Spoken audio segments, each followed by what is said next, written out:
ಒಂದ್ ಗಾದೆ ಇದೆ, ನೆಕ್ಕೊಂದ್ ನಾಯಿಗೆ ಲಿಂಗವೇನು ಪಾಣಿಪೀಠವೇನು ಅಂತ. ಏನು ಎ ರಾಮ್ ಅಂದ್ರೆ ಆನಂದರಾಮೋ, ಅಶ್ವತ್ಥರಾಮೋ, ಅನಂತರಾಮೋ. Very good. ಇನ್ವಿಟೇಷನ್ ಅಲ್ಲಿ ನನ್ನ ಹೆಸರು ಹಾಕಿಲ್ಲ ಅಂತ ಕೇಸ್ ಹಾಕ್ತವ್ರಿದ್ದಾರೆ. ಸೊ ನಿಮ್ ತಾತನ್ ಪ್ರಾಪರ್ಟಿ, ಅದಕ್ಕೆ ನಿಮ್ದೇನ್ ಗಲಾಟೆ? ಆಗಿದ್ಮೇಲೆ ಅಲ್ಲಿ ಟೆಂಪಲ್ ಇದೆ, 100/100 ಅಷ್ಟೇ ಕೇಳ್ತಿದ್ದಾರೆ. ಆ 100/100 ಇಟ್ಕೊಳ್ಳಿ. ಅದೊಳಗಡೆ ವಾಟರ್ ಟ್ಯಾಂಕ್ ಒಂದ್ ಬಿಟ್ಟಿದ್ದಾರೆ, ಅದನ್ನ ಇಟ್ಕೊಳ್ಳಿ. ನಿಮ್ ಇಂಟ್ರೆಸ್ಟ್, ಅವ್ರ ಇಂಟ್ರೆಸ್ಟ್, ಇಬ್ರು ಇಂಟ್ರೆಸ್ಟ್ ದೇವಸ್ಥಾನದ ಶ್ರೇಯೋಭಿವೃದ್ಧಿನೇ ಆದ್ರೆ ಮಾಡಿ, ಯಾರು ಬೇಡ ಅಂತಾರೆ? You also join them. ಅವ್ರ ಫ್ಯಾಮಿಲಿಯಿಂದ ಒಬ್ರು ಯಾರಾದ್ರೂ ಇರ್ಬೇಕು ಆ ಟೆಂಪಲ್ ನ ಆಕ್ಟಿವಿಟೀಸ್ಗೆ. ಅವರ ತಾತನವರು ಏನು ಉದ್ದೇಶಕ್ಕೆ ಕೊಟ್ಟಿದ್ರು ವಿಲ್ ಮುಖಾಂತರ, ಆ ಉದ್ದೇಶ ಸಾರ್ಥಕ ಆಗ್ಬೇಕು.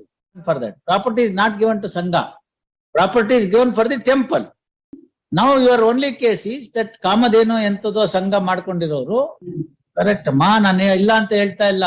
ಒಳ್ಳೆ ಉದ್ದೇಶಕ್ಕಾಗಿ ಒಂದನ್ನ ಮಾಡಿದ್ರು, ಸ್ವಂತ ಜಾಗ ಕೊಟ್ರು. ಆ ಆತ್ಮ ಅಲ್ಲಿ ಮಿಡುಕ್ತಾ ಇದೆಯೇ? ಇಲ್ಲಿ 2014ರಿಂದ ಅಪೀಲ್ ಪೆಂಡಿಂಗ್ ಇದ್ಕೊಂಡು ಪುಟ್ಟನೆಣ್ಣು ನಿಮ್ಮ ಇಂಟ್ರೆಸ್ಟ್ ಇರೋದನ್ನು ಆ ಟೆಂಪಲ್ ಶ್ರೇಯೋಭಿವೃದ್ಧಿ ಆಗ್ಬೇಕು, ಚೆನ್ನಾಗಿ ನಡಿಬೇಕು ಅಂತ. ಅವ್ರ ಇಂಟ್ರೆಸ್ಟ್ ಇರೋದು ಅದೇನೇನೆ. ಅವ್ರು ನೀವು ಯಾಕೆ ಚೆನ್ನಾಗಿ ನಡೆಸಲ್ಲ ಅಂತ ಹೇಳ್ತೀರಿ, ನಾನು ನಡ್ಸ್ಕೊಂಡು ಹೋಗ್ತೀನಿ ಅಂತ ಕೇಳ್ತಾರೆ. ಅವ್ರೇನ್ ಓನರ್ಶಿಪ್ ಕೇಳಕ್ ಆಗಲ್ಲ ಟೆಂಪಲ್ದು. ಅವ್ರ ತಾತ ಕೊಟ್ಟಿದ್ದ ಜಾಗದಲ್ಲಿ ಟೆಂಪಲ್ ಇದೆ. ಅವ್ರ ತಾತನ್ property is not in dispute. ಅಲ್ಲಿ ಒಂದ್ ಸ್ವಲ್ಪ ಭಾಗ ಏನೋ ವಾಟರ್ ಟ್ಯಾಂಕ್ ಹೋಗಿದೆ. ಇನ್ ಮಿಕ್ಕಿದಕ್ಕೆ ಒಂದು ಕಾಂಪ್ಲೆಕ್ಸ್ ಇದೆ. ಆ ಕಾಂಪ್ಲೆಕ್ಸ್ ನ ರೆಂಟ್ಗೆ ಬಿಟ್ಟಿದ್ದೀರಿ ಅಡ್ಮಿಟೆಡ್ಲಿ. ಅದ್ರಿಂದ ಬರೋ ಉತ್ಪನ್ನ ಎಲ್ಲಾನು ದೇವಸ್ಥಾನದ ಉತ್ಪನ್ನಕ್ಕಾಗತ್ತೆ. ಇವ್ರನ್ನೂ ಸೇರಿಸ್ಕೊಳ್ಳಿ, ಚೆನ್ನಾಗಿ ಶಿವರಾತ್ರಿ ಮಾಡಿ, ಯಾರು ಬೇಡ ಅಂತಾರೆ? ಅಲ್ಲೊಂದು ಸಮಾಧಿ ಇದೆ. ಟು ದಟ್ ಎಕ್ಸ್ಟೆಂಟ್ ಅವ್ರ ಪರ್ಸನಲ್ ಇಂಟ್ರೆಸ್ಟ್ ಇರುತ್ತೆ. ಆ ಸಮಾಧಿ ಇರೋದ್ರಿಂದ ಕೆಲವು ಪೂಜಾ ಕೈಂಕರ್ಯಗಳು ಬೇರೆ ದೇವಸ್ಥಾನಗಳಲ್ಲಿ ಮಾಡ್ದಂಗೆ ಮಾಡಕ್ಕಾಗಲ್ಲ. ಅದನ್ನೇ ಅವ್ರು ಎಂಫಸೈಸ್ ಮಾಡ್ತಿರೋದು. ಆ ಸಮಾಧಿ ಪೋರ್ಷನ್ ಸಪರೇಟ್ ಮಾಡ್ಕೊಳ್ಳಿ. ಒಂದು ಕಟಾಂಜನ ಅಂತ ಬರುತ್ತೆ, A sort of A permanent barricade, ಅದನ್ನ ಅದಕ್ಕೆ ಹಾಕೊಳ್ಳಿ. Such type of temples are not uncommon. We have a Shani temple in Vijayanagar.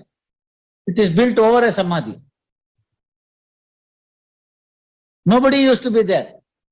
Today it is the most busiest temple. And everybody who has got, some difficulty in their personal lives think that by visiting every Saturday there and lighting a lamp, they are all relieved. It's all about the faith ಅಲ್ಲ. So ನಿಮ್ಗೂ ಬೇಕಾಗಿದೆ temple, ಅವ್ರಿಗೂ ಬೇಕಾಗಿದೆ. ಅವರೇ ನಮ್ ಸ್ವಂತಕ್ಕೆ ತಗೊಂಡೋಗಿ ನಾಳೆ ಬೆಳಗ್ಗೆ ಅದನ್ನ ರಿಯಲ್ ಎಸ್ಟೇಟ್ ಮಾಡ್ತೀನಿ ಅಂತಿದ್ರೆ ಒಪ್ಕೊಳ್ಳೋಣ. ಅಕಸ್ಮಾತ್ ಒಂದ್ ವೇಳೆ ಹಳೆ ಟೆನೆಂಟ್ ನ ಓಡಿಸಿ ಹೊಸ ಟೆನೆಂಟ್ ಮಾಡಿ, ಅಥವಾ ಇರೋ ಸ್ಟ್ರಕ್ಚರ್ ನ ಇನ್ನೊಂದ್ ಸ್ವಲ್ಪ ಬೆಟರ್ ಪೊಟೆನ್ಶಿಯಲ್ ಆಗಿ ಯೂಸ್ ಮಾಡ್ಬೇಕಂದ್ರೆ ಸಂಘದಲ್ಲಿ ಅವ್ರನ್ನೂ ಸೇರಿಸ್ಕೊಂಡು ಅವ್ರನ್ನೂ ಮಾಡ್ಕೊಂಡು ಬೆಟರ್ ಪೊಟೆನ್ಶಿಯಲ್ ಯೂಸ್ ಮಾಡ್ಕೊಂಡು ಹೆಚ್ಚಿಗೆ ಹಣ ತಗೊಳ್ಳಿ ಟೆಂಪಲ್ಗೆ. ಇವಾಗ ಇಲ್ಲಿ ಮಾಡ್ತಾ ಇದಾರಲ್ಲ, ಇವಾಗ ಇಲ್ಲಿ ಒಪ್ಕೋತಾ ಇದಾರಲ್ಲ ಯು ಸಿಟ್ ಅಕ್ರಾಸ್. ಹಳೇದೆಲ್ಲ ಕಹಿ ಮರೀರಿ. ಒಂದು ಟ್ರಸ್ಟ್ ಡೀಡ್ ನೀಟಾಗಿ ಬರ್ಕೊಳ್ಳಿ, ಒಂದು ಟ್ರಸ್ಟ್ ಅಂತ ಮಾಡ್ಕೊಳ್ಳಿ, ಇಟ್ಕೊಳ್ಳಿ. Okay, I am not saying ಅದನ್ನೇ ಮಾಡ್ಕೊಳ್ಳಿ. ಅವ್ರ ಫ್ಯಾಮಿಲಿಯಿಂದ ಒಬ್ರು ಯಾರಾದ್ರೂ ಇರ್ಬೇಕು ಆ ಟೆಂಪಲ್ ನ ಆಕ್ಟಿವಿಟೀಸ್ಗೆ. ಅವರ ತಾತನವರು ಏನು ಉದ್ದೇಶಕ್ಕೆ ಕೊಟ್ಟಿದ್ರು ವಿಲ್ ಮುಖಾಂತರ, ಆ ಉದ್ದೇಶ ಸಾರ್ಥಕ ಆಗ್ಬೇಕು. ಹಾಗೆ ಆಗಿರ್ತಕ್ಕಂಥ ಸಂದರ್ಭದಲ್ಲಿ ಅವರ ಒಂದು ಅಭಿಪ್ರಾಯಕ್ಕೂ ಮನ್ನಣೆ ಕೊಟ್ಟು ಸೂಕ್ತವಾಗಿರ್ತಕ್ಕಂಥ ಒಂದು ಡಿಸಿಷನ್ ತಗೋಬೇಕು ಅನ್ನೋ ತರ ಬರ್ಕೊಳ್ಳಿ. ಪ್ರತಿ ಹಂತದಲ್ಲಿ ಉತ್ಸವಾದಿಗಳಲ್ಲಿ ಅವ್ರ ಮನೆಯವ್ರಿಗೆ ಕರೆದು ಒಂದು ಏನ್ ಬೇಕೋ ಒಂದು ಸ್ಥಾನಮಾನ ಕೊಟ್ಟು ಅವ್ರಿಗೆ ಒಂದ್ ಕರೆದು ಏನು ಮುಂದೆ ನಿಂತ್ಕೊಂಡು ಮಾಡಿಸಿ ಅಂತ ಹೇಳಿದ್ರೆ ಮುಗ್ದೋಯ್ತು. ಇಟ್ಸ್ ಆಲ್ ಅಬೌಟ್ ದಿ ಈಗೋ.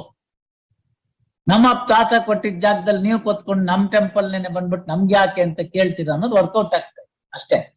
ನೀವು ಬನ್ನಿ ಸೇರ್ಕೊಳ್ಳಿ ಅಂತಂದ್ರೆ ತಪ್ಪೇನಿದೆ? No, now it is there, no? Mr. Ramlingam is there very much before the court. You keep your parties present. Let them sit across, try and find out. ಇದೆಲ್ಲ quarrel ಮಾಡುವಂಥದ್ದಲ್ಲ ಇದು. ಇದ್ರಲ್ಲಿ ಏನು ಅಂತದ್ದೇನು ನಿಮ್ಗೇನಾದ್ರು ಪೂರ್ತಿ ಬಂದ್ಬಿಟ್ಟಿದ್ದು ನಿಮ್ಗೆ ಸ್ವಾಮಿತ್ವ ಅಂತ ಸಿಕ್ಬಿಟ್ಟಿದ್ರೆ ಪರವಾಗಿಲ್ಲ. The will doesn't say that it will go to the Kamadhenu Sangha. No, it goes to the temple. No, you read exhibit D22. I had a clean look at exhibit D22. It doesn't say that so and so. ಅವರ ನೀವು ಯಾರೋ ಒಬ್ರು opinion ಕೊಟ್ಟಿದ್ದು advocate opinion ಆಧಾರದ ಮೇಲೆ ಹೇಳ್ತಾ ಇದೀರಿ, ಅದೆಂಗಾಗುತ್ತೆ? My advocate said like this, therefore we must go to the court ಅಂತ ಬರ್ಕೊಂಡಿದ್ದೀರಿ. Reoccupy the land ಅಂದ್ರೆ you are not in possession ಅಂತ. Moment you say you are not in possession, okay, superintention be maintainable. It is temple in existence. There is no doubt about it. You want to take that from the temple to the society, that Sangha. Impermissible. Will is for the temple. Adu ashte. I don't know. I don't want to say. A property bequeathed in favor of a temple without there being mentioning in the deity or the Dharmadarshi or any such thing will be an improper bequeath. ಅವ್ರೇನು ಹಾಕಿಲ್ಲ ಇಷ್ಟ ತನಕ ನಾವು ಸುಮ್ಮನೆ ಇದೀವಿ. ಈಗ ಹಾಕಕ್ಕೂ ಆಗಲ್ಲ declaration ನಮ್ದೇ property. That is where they are put to. So I am cautious in saying this. That time fragmentation. No, forget fragmentation. Even forget fragmentation. See, temple has no legal existence. Temple is represented by either a committee or a society or a trust, or for that matter in the form of deity, or for the archak whomsoever. ಅದಿಲ್ದಲ್ನೇ ಇದು ನನ್ನ ದೇವಸ್ಥಾನಕ್ಕೋಸ್ಕರ ಅಂತ ಮಾಡಿದ್ರೆ ಇಲ್ಲೊಂದು case ಇತ್ತು. ಅಲ್ಲಿ ಅವ್ರು ಏನ್ ಬರ್ದಿದ್ರು ಅಂದ್ರೆ, may be he may be aware of it. Old timers are aware of it. ಕೇಸರಿ ಬರುತ್ತೆ ನೋಡಿ ಕಾಶ್ಮೀರದಿಂದ, ಕೇಸರಿ ಪಕಳೆಗಳು, ಅದರದ್ದು ಇಷ್ಟು ಗ್ರಾಮ್ ನ ಕೊಟ್ಟು ಪ್ರತಿ ನವರಾತ್ರಿನಲ್ಲಿ ವೆಂಕಟೇಶ್ ದೇವರಿಗೆ 3 ನಾಮ ಹಾಕಿಸ್ಬೇಕು ಅಂತ ಬರ್ದಿದ್ರು. ಪಚ್ಕರ್ಪುರ ಸಿಕ್ಬಿಡುತ್ತೆ. ದಿ ರೆಡ್ ನಾಮ is based on made out of ಕೇಸರ. ಇವ್ರು ಇಟ್ಟಿದ್ದಂತ ಬರ್ತಿದ್ದಕ್ಕಂತ ದುಡ್ಡೊಳಗಡೆಗೆ ಅದ್ರಲ್ಲಿ 2 ಪಕಳೆ ಬರೋದು. Follow me. There's a provision under the Trust Act. If the object of the trust, creation of the trust has lost its significance, or has become incapable of performance, or has become obsolete, then the property should revert back to the original donor. ಗೊತ್ತಾಯ್ತಲ್ಲ, ಇದೆಲ್ಲ few and for between. ಅದೊಂದೇ ಅಲ್ಲ, ಇನ್ನೂ 2 ಇದೆ. ನಾನು I don't want to say that because it's I think still the matter is before the court ಅಂತ ಕಾಣುತ್ತೆ. ಗೊತ್ತಾಯ್ತಲ್ಲ ನಾನು ಹೇಳಿದ್ದು? ಸೊ ಅವಾಗ ಇಟ್ ಶುಡ್ ರಿವರ್ಟ್ ಬ್ಯಾಕ್ ಅಂತ section 12 of the trust act ಏನೋ ಇದೆ. ನಮ್ಮ ಅಪ್ಪನ ಜೊತೆ ವಾಕಿಂಗ್ ಹೋದಾಗೆಲ್ಲ ಹೇಳ್ತಿರ್ತಾರೋ ಎಲ್ಲ. Very few cases, but these are all very important points. In fact, this was pressed into service in one of the cases. There is a decided case on that. So purpose of the will ಹೊರಟೋಗ್ಬಿಟ್ಟಿದೆ ಈಗ ಇದ್ರೊಳಗಡೆ. ಅವಾಗ ಏನಾಗುತ್ತೆ? Imperfect bequeath ಆಗುತ್ತೆ. If it is an imperfect, just think of the logic. If it is an imperfect bequeath, your entire claim is based on that exhibit D22. Court ಅಲ್ಲೇ ತೀರ್ಮಾನಕ್ಕೆ ಅಂತ ಬಂದ್ರೆ, if I have to record a finding, I do not know in what way I have to record the finding. So many technical issues are there. ಇದನ್ನ ಹೇಳ್ತಾರ ಅಂತ ನೋಡಿದೆ ನಾನು ರಾಮಲಿಂಗಂ. ಯಾಕೋ ಸಪ್ಕಾಗ್ಬಿಟ್ಟಿದ್ದಾರೆ.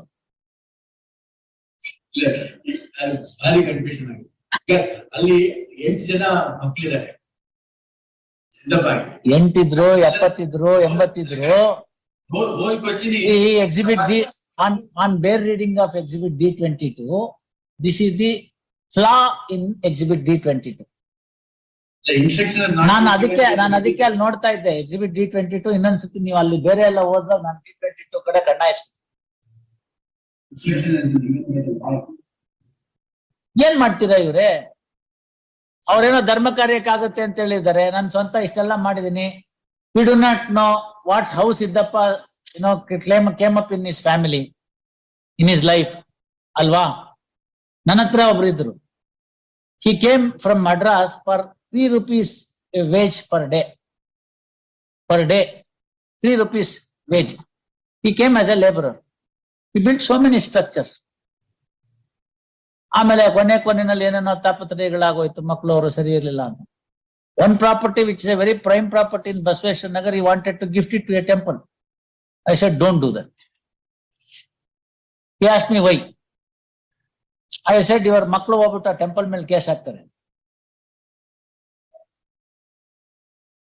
ಅವನ್ಗೇನ್ ಅನ್ನಿಸ್ತು ಅಂದ್ರೆ, ನಾನ್ 3 ರೂಪಾಯಿಗೆ ಮನೆ ಇಲ್ದಲ್ನೆ ಬಂದು ಈ ಊರಲ್ಲಿ ನಿಂತ್ಕೊಂಡು ಏನೋ ನನ್ನ ಕೆಲಸ ಕಾರ್ಯಗಳನ್ನೆಲ್ಲ ಮಾಡ್ಕೊಂಡು ಫುಟ್ಪಾತ್ ಮೇಲೆ ಮಲ್ಕೊಂಡು ಭಗವಂತ ನಂಗೆ ಇಷ್ಟು ಕೊಟ್ಟಿರುವಾಗ ನಾನ್ ಯಾಕೆ ಏನಾದ್ರು ಕೊಟ್ಟೋಗ್ಬಿಟ್ಟು ದೇವಸ್ಥಾನ ಕೊಟ್ಟೋಗ್ಬಿಟ್ಟು ಬಿಟ್ಬಿಡ್ಬಾರ್ದು.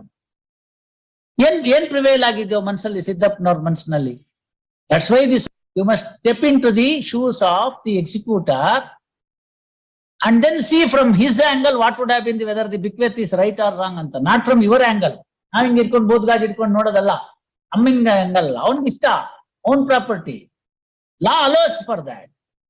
Law says your property, after you, how you want to do it, you can do it. If you don't do it, I will decide it in this way. That's how the Succession Act has come. That gives that opportunity. Settle it in your lifetime, whatever the way you want it. ಬೀದಿ ಲೋಗೋ ದಾಸೈನ್ ಕೊಡು, ನಮ್ಗೇನ್ ತಕರಾರಿಲ್ಲ. ಆ opportunity ನೀನು ಉಪಯೋಗ ಮಾಡ್ಕೊಳ್ಳಿಲ್ಲ ಅಂದ್ರೆ I will decide as to how it should go. That's how the section act comes. So therefore Siddappa's property, Siddappa's intention, ಸಿದ್ದಪ್ಪಂಗೆ ಅಲ್ಲೊಂದು ದೇವಸ್ಥಾನ ಮಾಡ್ಬೇಕು ಅಂತಿತ್ತು, ಜನಗಳಿಗೆ ಉಪಯೋಗಕ್ಕೆ ಕೊಡ್ಬೇಕು ಅಂತಿತ್ತು. ಅದನ್ನೇನ್ ಮಾಡ್ಬೇಕು ಮಾಡಿದ್ದಾರೆ. ನಾವು we cannot go back on that. You being the grandson, you have to respect your grandfather's wish.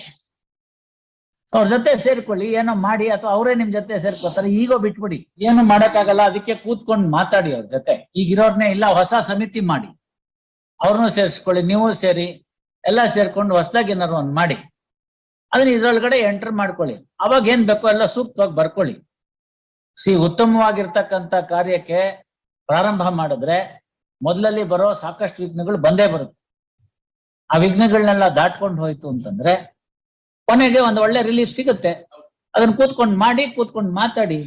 If some personal interest and egos are there, that will all get vanished over a period of time. ದೇವ್ರ ಸೇವೆ ನಿಮ್ ಫ್ಯಾಮಿಲಿನವ್ರು ಮಾಡೋದಕ್ಕೆ ಏನು ತಕರಾರಿಲ್ಲ, ಮಾಡ್ಲಿ. ಆದ್ರೆ ದೇವ್ರ ಸೇವೆ ಜೊತೆಗೆ ನೀವು ಮಾಡ್ತಿದ್ದೀರಿ, ನಿಮ್ ನಂತರ ಮಾಡ್ಬೇಕು ಅನ್ನೋದೇನಿದೆ, ಅದಕ್ಕೆ ಪರ್ಮನೆಂಟ್ ಆಗಿ ಏನಾದ್ರು ಒಂದು ದಾರಿ ಮಾಡಿ, 1-2 ಜನನ್ನ ಅಲ್ಲಿ ಅಪಾಯಿಂಟ್ ಮಾಡೋ ತರ, ಉತ್ಪನ್ನನ ಒಂದು ಅಕೌಂಟ್ ಮಾಡೋ ತರ, ಬಂದಕ್ಕಂತ ದುಡ್ಡನ್ನ ಒಂದು ಬ್ಯಾಂಕ್ ಅಕೌಂಟ್ ನಲ್ಲಿ ಇಡ್ತಕ್ಕಂಥದ್ದು, ಯಾರು ಒಬ್ಬಿಬ್ಬರನ್ನ ಅದಕ್ಕೆ ಅಪಾಯಿಂಟ್ ಮಾಡ್ತಕ್ಕಂಥದ್ದು, ಅವನ್ನೆಲ್ಲ ಮಾಡಿ ಏನಾರು ಒಂದು ನೀತಿ ಮಾಡಿ. put an end to this litigation. No? Neither Siddhappa will be happy nor the deity there. ತುಂಬಾ ಜನಕ್ಕೆ ಏನಾಗಿರುತ್ತೆ ಅಂತಂದ್ರೆ, ಆ ಕಾರ್ಯಕ್ರಮ ನಡೆದಾಗ ಒಂದ್ ಸ್ಟೇಜ್ ಹಾಕಿ ನಮ್ಗಲ್ಲಿ ಕೂಡ್ಸಿ ಶಾಲೋತ್ಸಿ ಜನ ಎಲ್ಲ ಕರೆದು ನಮ್ ಮರ್ಯಾದೆ ಮಾಡ್ಬೇಕು, ಅಲ್ಲೆಲ್ಲ ಬರ್ತಕ್ಕಂಥವ್ರೆಲ್ಲ ನಮ್ಗೆ ನಮಸ್ಕಾರ ಹಾಕ್ಬೇಕು ಅಂತ ಇರುತ್ತೆ. Satisfaction of the ego. Some trustees are very, very down to earth, simple persons. They'll be in fact sweeping. And ಅವ್ರನ್ನ ತಳ್ಕೊಂಡು ಹೋಗ್ತಿರ್ತಾರೆ ಜನ. He won't even say that I am the managing trustee. ಇದು ಅವ್ರವ್ರಿಗೆ ಬಿಟ್ಟಿದ್ದು. ಇನ್ವಿಟೇಷನ್ ನಲ್ಲಿ ನನ್ನ ಹೆಸರು ಹಾಕಿಲ್ಲ ಅಂತ ಕೇಸ್ ಹಾಕ್ತವ್ರು ಇದ್ದಾರೆ. ಅದಕ್ಕೆ ಬಂದಿರುತ್ತೆ, ನೀನ್ ಮೂರಾಣಿ ಟ್ರಸ್ಟಿ, ನೀನ್ ನನ್ಗೇನ್ ಕೇಳೋದು ಅಂತ. ಈ ಧರ್ಮದರ್ಶಿ ಅಂತ ಹಾಕೊಂಡ್ಬಿಡ್ತಾರೆ, ತಪ್ಪದು. ಟ್ರಸ್ಟಿಗೆ ಕನ್ನಡದಲ್ಲಿ ಈಕ್ವಲೆಂಟ್ ಧರ್ಮದರ್ಶಿ ಅಲ್ಲ. ಟ್ರಸ್ಟಿಗೆ ಕನ್ನಡದಲ್ಲಿ ಇರ್ತಕ್ಕಂಥದ್ದು, ಟ್ರಸ್ಟಿಗೆ ಇರ್ತಕ್ಕಂಥದ್ದು ವಿಶ್ವಸ್ಥ ಮಂಡಳಿಯಿಂದ. ಅಲ್ಲಿ ವಿಶ್ವಸ್ಥ ಮಂಡಳಿ ಸದಸ್ಯರು ಧರ್ಮದರ್ಶಿಗಳಾಗಲ್ಲ. ಧರ್ಮ ನಂಗೆ ಗೊತ್ತಿದ್ರೆ ಇನ್ಯಾರಿಗಾರು ದರ್ಶನ, ನಂಗೆ ಗೊತ್ತಿಲ್ಲದಿದ್ರೆ, if a candle is burning, we can light another candle. If this candle itself is not burning, where is the question of lighting another candle? It's as simple as that. Dharma should not be equated to the religion alone. Read Justice Ramajoy's book. You will come to know what the dharma is. He has written a book, no? Lordship has written a book titled Dharma. Dharma is a code of conduct, how to live. No dharma says you go to the court against the temple. Right? So therefore, ಅದನ್ನ ಬಿಟ್ಬಿಡೋಣ ಅಲ್ಲಿಗೆ. ಈಗ ಆಗಿದ್ದನ್ನ post mortem ಮಾಡಿ ಉಪಯೋಗ ಇಲ್ಲ. As Mr. Ramlingam puts it, many of them may not be now either alive or not interested in this litigation. Find a way out, start a fresh book, fresh page, rewrite everything in a whatever the way you want. Put an end to this litigation. If possible. Otherwise, we'll write, no? Writing a judgment is not a difficult thing for this court. We'll write it. You are all there to assist the court. Properly maintained, properly looked after. That's it. Yes, after hearing Sri P.H. Ramlingam for some time, in order to find out the feasibility of the amicable settlement, if any, having regard to the intrinsic issues involved in the matter, release this matter on Yavatigirana 20th, 21st, so that the parties can appear and then try and find out. On 20th of October, parties are directed to be present.